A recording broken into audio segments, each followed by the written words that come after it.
दरभंगा से एक शानदार तस्वीर सामने आई। ईद उल अजहा की नमाज के बाद एक ऐसी तस्वीर सामने आई जिसने पूरे देश को एक बड़ा संदेश दिया। ईदगाह में सैकड़ों मुसलमानों ने हाथों में तख्तियां लेकर गाय को राष्ट्रीय पशु घोषित करो और बीफ निर्यात बंद करो जैसी मांग को एकजुटता दिखाई।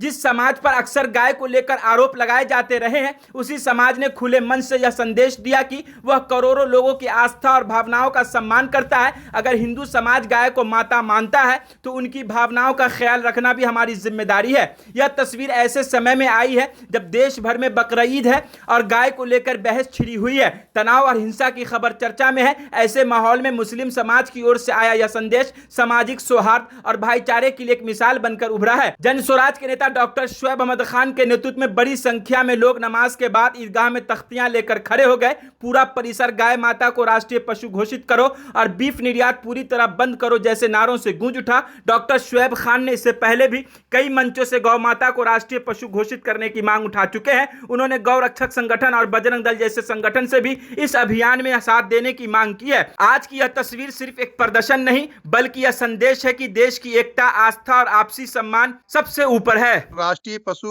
घोषित करने के लिए हम लोगों का मुतालबा भारत सरकार, बिहार सरकार से है। क्योंकि गाय के नाम पर जो गंदी सियासत हो रही है और मुसलमानों को जहां तहां मारा जा रहा है, तो मैं और पूरे मुसलमान जितने कौम है ये चाहते हैं कि गाय को राष्ट्रीय पशु घोषित कर दिया जाए। और जिस तरह से स्लॉटर हाउस चल रहा है और रोज लाखों लाख गाय को काट करके विदेशों में सप्लाई किया जाता है, तो उस वक्त में इन लोगों की जो आस्था है वो आहत नहीं होती है। तो आज ये मुसलमान चाहता है कि गाय को राष्ट्रीय पशु घोषित कर दिया जाए। हमारे जमीयतुल उलमा उनका भी ऐलान रहा है कि पूरे हिंदुस्तान में गाय की बलि अब नहीं दी जाएगी, गाय नहीं कटेगी और न कोई खाएगा और न कोई बेचेगा। एक ऐसा कानून बनाया जाए कि बेचने वाले को भी सजा हो, खाने और काटने वाले को भी सजा हो।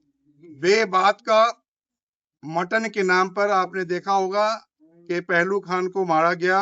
और जिस तरह से आप मटन बीफ सप्लाई कर रहे हैं और अलग अलग जितने भी जो स्लॉटर हाउस है वो कोई मुसलमान एक दो है, बाकी सारे के सारे हिंदू भाई ही काम कर रहे हैं। जब आपकी आस्था है, जब आप ये चाहते हैं कि गाय जो है वो हमारी माता है, तो सारा मुसलमान आपके साथ में है।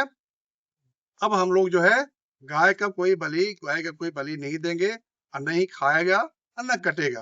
तो सरकार से ये मुतालबा किया जाता है कि सरकार अविलंब इसे राष्ट्रीय पशु घोषित करे और गंदी राजनीति बंद करे। समाज में जिस तरह से हिंदू मुसलमान मिल करके रहते आ रहे हैं, सबको जीने का हक है। एक लोग दूसरे लोग से आपसी दोस्ती और मोहब्बत भाईचारा के साथ जिंदगी काट रहा था। अभी जब से भारतीय जनता पार्टी आई है, भारतीय जनता पार्टी ने मुसलमानों के नाम पर राजनीति करना शुरू किया है, जबकि वो खुद हत्यारा है।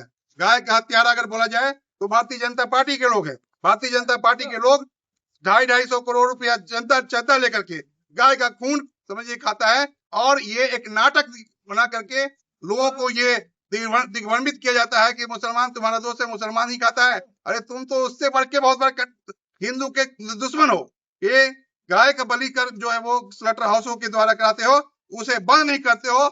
यूपी में सबसे ज्यादा अगर स्लॉटर हाउस है तो वो यूपी में है। भारत में जो निर्यात होता है गाय, वो 43% यूपी से होता है। और योगी वहां बैठ करके हिंदू मुसलमान की राजनीति करता है, तो ये मुसलमान बर्दाश्त नहीं करेगा। हम लोग का जो मुतालबा है इसे इमीडिएट इस पर एक्शन लेते हुए सरकार इससे राष्ट्रीय पशु घोषित करे। और आपके चैनल के माध्यम से बताना चाहूंगा कि दरभंगा ही नहीं, पूरे हिंदुस्तान में जहां जहां गौशाला है, उस गौशाला में गाय की रक्षा की जाए। और जिस तरह से लूट खसोट गौशाला में मचा हुआ है, गायें सड़क पर मर रही हैं उस बगैर खाने के और पानी के, ये बर्दाश्त किया नहीं जाएगा। किस तरह के आप मोहब्बत करने वाले हो, कैसी आपकी आस्था है, जो सड़कों पर गाय मरती है तो आपको थोड़ा भी मोह माया नहीं आता है।